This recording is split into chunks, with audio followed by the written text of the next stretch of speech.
사순절 말씀 묵상 이방의 길 네 번째입니다. 오늘 주시는 말씀은 하나님의 백성을 미워하는 땅입니다. 민수기 22장 1절에서 13절 말씀 함께 보겠습니다.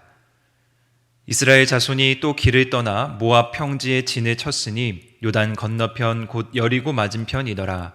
십볼의 아들 발락이 이스라엘이 아모리인에게 행한 모든 일을 보았으므로 모압이 심히 두려워하였으니 이스라엘 백성이 많음으로 말미암아 모압이 이스라엘 자손 때문에 번민하더라. 미디안 장로들에게 이르되 이제 이 무리가 소가 밭의 풀을 뜯어먹은 같이 우리 사방에 있는 것을 다 뜯어먹으리로다 하니 그때에 십볼의 아들 발락이 모압 왕이었더라. 그가 사신을 부올의 아들 발람의 고향인 강가 부돌에 보내어 발람을 부르게 하여 이르되 보라, 한 민족이 애굽에서 나왔는데 그들이 지면에 덮여서 우리 맞은편에 거주하였고 우리보다 강하니 청하건대 와서 나를 위하여 이 백성을 저주하라. 내가 혹 그들을 쳐서 이겨 이 땅에서 몰아내리라. 그대가 복을 비는 자는 복을 받고 저주하는 자는 저주를 받을 줄을 내가 알미니라. 모압 장로들과 미디안 장로들이 손에 복채를 가지고 떠나 발람에게 이르러 발락의 말을 그에게 전하매 발람이 그들에게 이르되 이 밤에 여기서 유숙하라. 여호와께서 내게 이르시는 대로 너희에게 대답하리라. 모압 귀족들이 발람에게서 유숙하니라. 하나님이 발람에게 임하여 말씀하시되 너와 함께 있는 이 사람들이 누구냐? 발람이 하나님께 아뢰되 모압 왕 십볼의 아들 발락이 내게 보낸 자들이니이다. 이르기를 보라, 애굽에서 나온 민족이 지면에 덮였으니 이제 와서 나를 위하여 그들을 저주하라. 내가 혹 그들을 쳐서 몰아낼 수 있으리라 하나이다. 하나님이 발람에게 이르시되 너는 그들과 함께 가지도 말고 그 백성을 저주하지도 말라. 그들은 복을 받은 자들이니라. 발람이 아침에 일어나서 발락의 귀족들에게 이르되 너희는 너희의 땅으로 돌아가라. 여호와께서 내가 너희와 함께 가기를 허락하지 아니하시느니라. 아멘. 하나님의 백성을 미워하는 땅. 민수기 22장 1절에서 13절. 이스라엘 자손이 약속의 땅 가나안으로 가는 경로에는 이방의 땅들이 놓여 있었습니다. 출애굽해서 가데스 바네아를 통해 가나안으로 들어가려 했던 이스라엘 자손은 아말렉 사람들의 공격을 받아 첫 일성에는 실패하게 됩니다. 이후 40년 광야 생활을 마치고 다시 가나안으로 진입하려 했을 때에도 그들에게는 저항이 있었습니다. 처음에는 에돔, 다음에는 모압이 그들을 막았었습니다. 그리고 아모리도 그들의 길을 막았었습니다. 특히 모압의 왕 발락은 선지자인 발람을 이용해 이스라엘 자손에게 저주를 내리도록 사주했습니다. 발락은 발람 선지자에게 이렇게 말했습니다. 와서 나를 위하여 이 백성을 저주하라. 내가 혹 그들을 쳐서 이겨 이 땅에서 몰아내리라. 이후 발람은 하나님의 거듭된 반대를 무릅쓰고도 이스라엘 자손을 저주하러 갔습니다. 그러나 가는 길에서 그들은 하나님의 강력한 반대를 마주합니다. 그는 결국 발락 앞에서 그의 왕이 원한 대로가 아닌 하나님의 뜻대로 이스라엘 자손에게 축복을 내립니다. 땅을 나그네로 살아가는 이스라엘 자손을 하나님께서 보호하고 계심을 깨달은 것입니다. 이방의 땅은 하나님의 백성이 그 땅을 지나가거나 그 땅을 거류하거나 혹은 그 땅에서 정착해 살아가는 모든 것을 미워합니다. 하나님의 백성이 그 땅에서 이루는 모든 거룩하고 온전한 삶의 형태들이 그들에게 위협이기 때문입니다. 그래서 이방의 땅은 한편으로는 하나님의 백성을 미워하기도 하고 한편으로는 그들을 두려워하기도 합니다. 이방의 그 땅 태도는 에스더 시절 이스라엘 백성이 아하수르 시절 바사 땅에서 아각 사람 하만에게 겪는 일에서도 잘 나타납니다. 아각 사람들은 아말렉 사람들 가운데 원족들의 후손으로 알려져 있습니다. 그 후손의 일원이 하만은 바벨론의 포로로 잡혀 페르시아 시절에 이르기까지 그 땅에서 살던 하나님의 백성을 미워하는 동시에 두려워하며 그들을 모두 죽이려는 계획을 세웠습니다. 오늘을 살아가는 하나님의 백성 역시 거래하며 살아가는 이방의 땅이 우리를 미워한다는 사실을 잘 인식해야 합니다. 찬송의 표현처럼 죄 많은 이 세상은 내 집이 아닙니다. 우리는 이방의 땅을 살아가며 그 땅의 평강을 위해 수고하지만 결국에 그 땅과 친해질 수 없습니다. 이방의 땅이 품은 미움과 증오는 하나님의 백성이 사명으로 살아가는 지독한 현실입니다.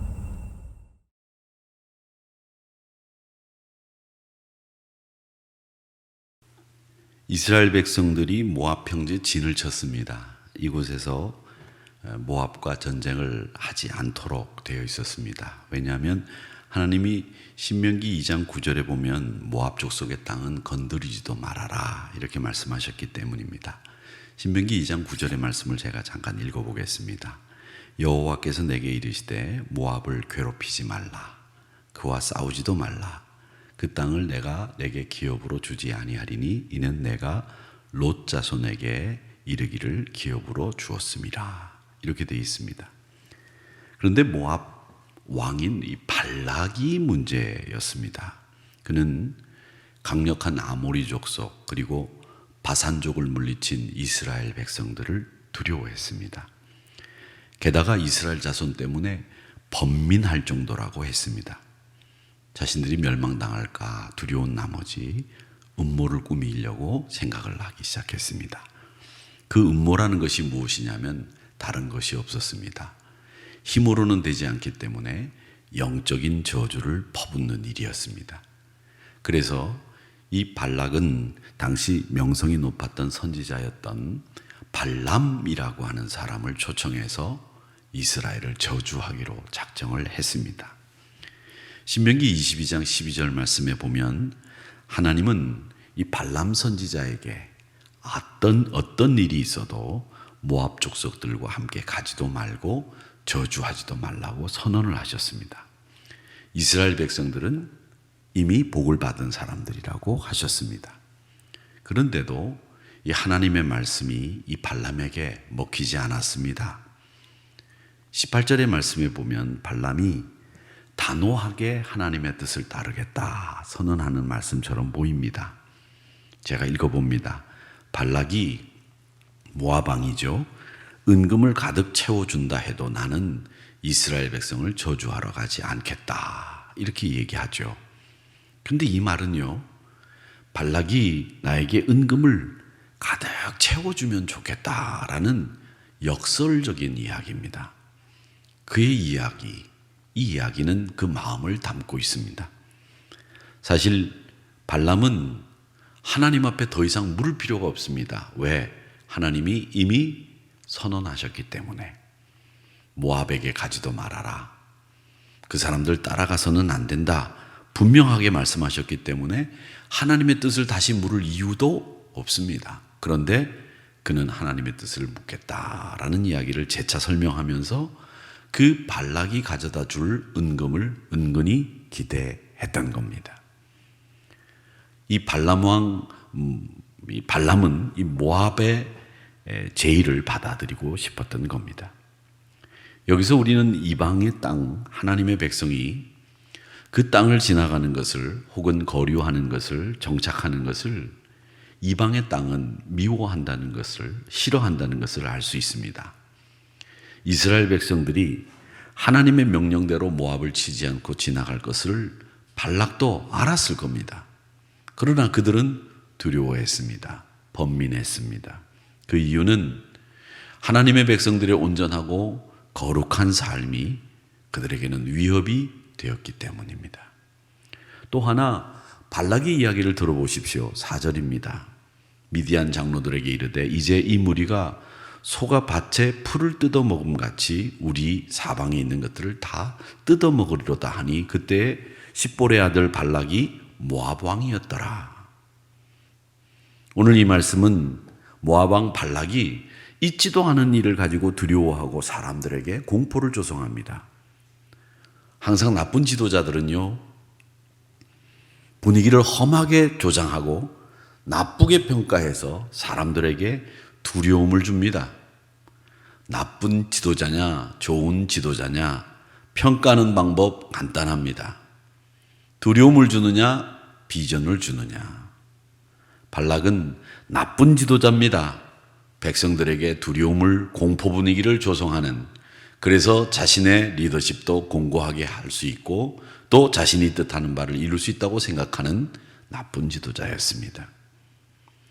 발람 선지자는 어땠습니까? 그는 탐욕에 눈이 멀어서 이방의 길에 서서 이스라엘을 저주하기로 마음을 먹었습니다. 그런데 이상한 일이 일어났습니다. 23절 보십시오. 나귀가 여호와의 사자가 칼을 빼어 손에 들고 길에 선 것을 보고 길에서 벗어나 밭으로 들어간지라. 발람이 나귀를 길로 돌이키려고 채찍질하니 여호와의 사자는 포도원 사이 좁은 길에 섰고 좌우에는 담이 있더라. 나귀가 여호와의 사자를 보고 몸을 담에 대고 발람의 발을 그 담에 짓누름에 발람이 다시 채찍질하니, 이렇게 되어 있습니다. 여러분, 이 말씀을 보시면서 뭘 생각하십니까? 발람이 지금 타고 있는 이 나귀가 어떤 나귀일까? 신통방통한 나귀다. 또 이 나귀가 이 발람의 나쁜 행동을 막았다. 여러 가지 말도 안 되는 얘기다, 동화 같은 얘기다 할 수 있습니다. 그런데 저는 이 이야기에서 한 가지 우리가 깨달아야 될 것이 있습니다. 그것이 뭐냐? 나귀도 여호와의 사자가 선 것을 보았습니다. 그런데 하나님의 선지자라고 하는 이 발람은 여호와의 사자가 눈에 보이지 않았습니다. 왜 그랬습니까? 더 현명하고 지혜 있고 똑똑하고 영민한 선지자 발람의 눈에 여호와의 사자가 보이지 않았던 이유, 그 이유는 한 가지밖에 없습니다. 탐욕에 눈이 멀었기 때문입니다. 욕심이 우리의 눈을 가립니다. 그러니까 우리는 오늘 생각해 봐야 됩니다. 발람처럼 혹시 두 마음을 가지고 있지는 않을까? 얼마나 많은 사람들이 두 마음을 품습니까? 얼마나 우리가 자주 하나님을 기쁘게 하지 않을 것이라는 것을 분명히 알면서도 양심의 찔림을 받으면서도 죄악과 탐욕을 고집하고 있습니까? 그 결과가 뭡니까? 하나님께서 기뻐하시지 않는 것은 우리에게도 해가 될 뿐 아니라 결국 우리를 망하게 합니다. 이제 두 마음을 품고 갈등하기를 중단하고 오직 하나님 앞에 순종하기만을 결단하시기 바랍니다. 하나님의 뜻만이 최고의 축복입니다. 오직 한 마음으로 하나님 앞에 온전히 순종하는 성도들이 되시기를 주님의 이름으로 축복합니다. 우리는 이 말씀을 묵상하면서 이제 우리의 생활 속에 적용해야 될 터인데, 이방의 땅 한복판에서 우리의 가치관, 우리의 삶이 제대로 감당할 수 있다면, 감당하고 있다면 이방은 우리를 두려워합니다. 왜? 우리의 거룩하고 신실한 삶 때문입니다. 그것 때문에 그들은 어려움을 당할 수 있다는 것을 어렴풋이 압니다. 그런데 여러분, 그것 때문에 두려워하지 마십시오. 우리가 신실하게 사는 것은 하나님의 뜻이기 때문입니다. 또 우리는 사랑하는 것을 따라갑니다. 여러분, 그래서 발람은 무엇을 사랑하며 따라갔는지를 보십시오. 베드로 사도는 후서 2장 15절 16절에서 이렇게 얘기합니다. 바른 길을 떠나 미혹하여 부올의 아들 발람의 길을 쫓는도다. 그는 불의의 삭슬을 사랑하다가 자기의 불법을 인하여 책망을 받되 말 못하는 나귀가 사람의 소리로 말하여 이 선지자의 미친 것을 금지했다. 발람은 선지자이면서도 무당과 같은 양다리를 걸치고 있다가 결국 불의한 삭스로 그의 탐욕에 눈이 멀어 불법의 길을 따라갔습니다. 사랑하는 성도 여러분, 자신을 사랑하는 것을 따라가다가 멸망한 사람들 우리는 많이 봅니다. 올 한 해 여러분들 무엇을 사랑하며 따라가시겠습니까? 우리는 주님을 사랑하며 세상에 빠지지 않고 바른 길을 따라가겠습니다. 이렇게 우리의 삶에 결단이 있기를 주님의 이름으로 축복합니다.